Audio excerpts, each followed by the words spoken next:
You're obstructing our investigation. I'm leaving right now. Obstructing. Bye. When you get, I'm going to arrest you for obstructing. All right. You understand that? To what nature am I obstructing? Audio. You're about to get arrested for obstructing. You've been warned on body cam.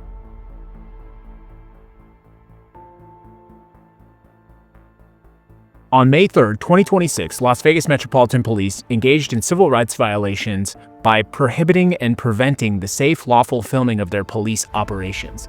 The entire event lasted less than 5 minutes, but is a stunning display of how willing Las Vegas Metropolitan Police is to violate civil rights to try to prevent people from lawfully recording their activity. You're obstructing our investigation. I'm leaving right now. Obstructing. Bye. When you get, I'm going to arrest you for obstructing. All right. You understand that? To what nature am I obstructing? Audio. You're about to get arrested for obstructing. You've been warned on body camera.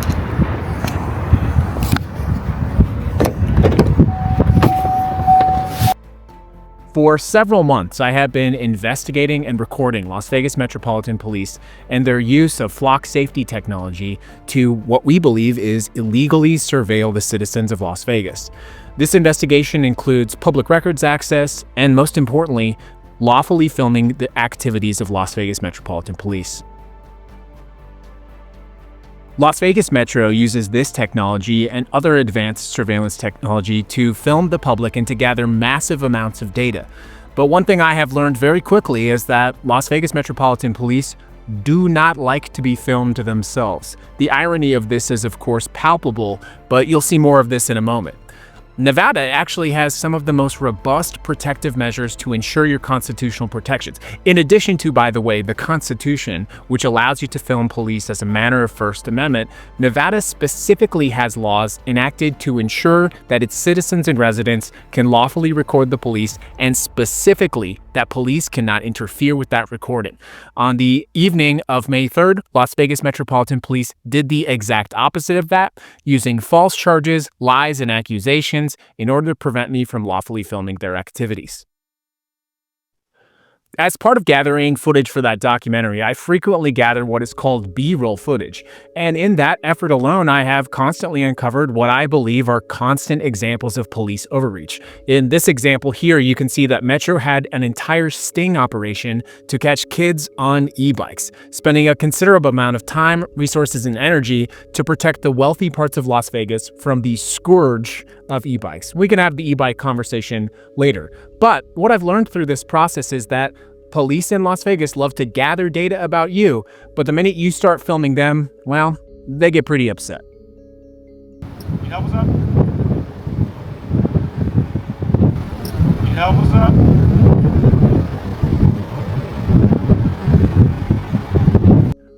Metro's own dispatch log from May 2nd shows that there was actually a considerable amount of police activity in this area. It would be nice if our police could focus on crime prevention instead of the constitutional rights violations that we'll see later here, but nonetheless, we still don't actually know what they were responding to in front of this Steiner's bar in the parking lot of an Albertsons. The intention of filming this evening was simply to gather an example of the large police response to this incident and then to follow up with investigating the police reports of the matter to understand if this was an appropriate response by Las Vegas Metropolitan Police. As you can see here, at all times I maintained a safe and a reasonable distance, and these vehicles do not even have any officers or suspects in them, and so what we would later hear as obstruction is just patently false.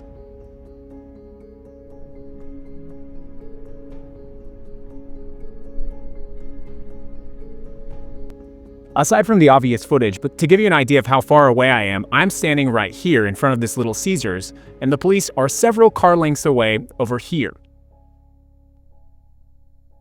And this is the gentleman turning now who will later violate my constitutional rights, lying and saying that I obstructed justice. You can clearly see he doesn't like that I'm filming. And this is where Metro breaks their own case that I was obstructing, because prior to this, I had not interacted with them at all. In fact, you're about to see how Metro actually completely deconstructs their entire argument by interfering with my attempting to film legally their operations. Oh, I don't have to answer your questions. I'm just exercising my constitutional rights. Let's talk about what happens here. First of all, I was very clear that I was exercising my constitutional rights, and I pointed that out. As soon as I did that, you can see that these officers realized they weren't going to be able to intimidate me like they had anticipated, and they began to turn away. I'm just exercising my constitutional rights. Let's talk about how unnecessarily hostile this officer is and how poorly Metro trains its officers to handle de-escalation. In addition to the fact that they escalated the situation to begin with, you can see that I was calm, professional, and asserting my rights. This officer, however, is having some emotional regulation challenges. If you want to park, you can. How am I blocking the roadway? You're in the roadway. You're not in a parking stall. Oh, thanks for letting me know, officer. How kind of you. I'll be happy to move my car so I can resume filming. Now, I had parked my car over here, in a private parking lot, not a roadway, and in spite of what the officer said, I was parked in the confines of a stall. Now, the opposite of obstruction is cooperation, and having successfully cooperated, I will note unnecessarily, I began to resume filming from a safe and reasonable distance. You can actually see how far away I am at this point. It's at this point that I observed that our previous friend, officer, had now moved over to my vehicle, and she began to run my license plate. You're not attempting to interfere with my constitutional rights? I would hope. And that is when our previous friend, noted here, completely lost his mind. Hey, you are obstructing our investigation. I'm leaving right now. Obstructing. I'm going to arrest you for obstructing. All right. You understand that? To what nature am I obstructing? Audio. You're about to get arrested for obstructing. You've been warned on body camera. Okay, we need to break this down because an incredible number of civil rights were just violated in a short period of time. Because you're blocking the roadway. So if you want to park, you can. How am I blocking the roadway? You're in the roadway. You're not. So the first act of suppression is you have this officer, I believe, lying and saying that I was, quote, parked in a roadway. Again, this is a parking lot, and you can see all of the vehicles that Metro has blocking the roadway. Lying to create the pretense to stop me from filming is the first constitutionally suppressive act, and I believe it is expressly against the law. They were trying to stop me from filming by making up something about my car not being properly parked. The small details matter. While I was now filming again from a very reasonable safe distance, you can see that officer leave, go over to my vehicle, and call in my plate. So calling in my plate is a form of investigation. This officer is now investigating me after I expressly informed her that I was exercising my constitutional rights to film. This is another constitutionally suppressive activity, and I called it out. Look at all this unnecessary posture and this aggressive body language, all because I was filming. You have to remember, I did not interact with them. They chose to interact with me. They broke the wall of engagement and then claimed that I was obstructing. This entire interaction, me filming, her checking my plate, and then me literally walking to my car to leave, was about 40 seconds, and yet this officer has now, I believe, falsely claimed that I am obstructing an investigation. This is a constitutionally suppressive act. He is lying, making a false accusation that I am obstructing an investigation in order to prevent me from filming. His tone, demeanor, and attitude are all aggressive, unnecessary, and they are abuses of police power. This entire interaction from start of filming till when I left was less than 10 minutes, and it proves how dramatic and overreactive Metro was in this situation. This did not have to escalate this way, and the thing is, I am trained in how to handle this, so I was able to properly exit the situation. I don't think other people would have been as lucky. But it was ultimately one officer who gave the whole thing away, because while the hothead was shouting at me, falsely claiming that I was obstructing an investigation, one officer quietly accidentally let it slip as to why this was all happening.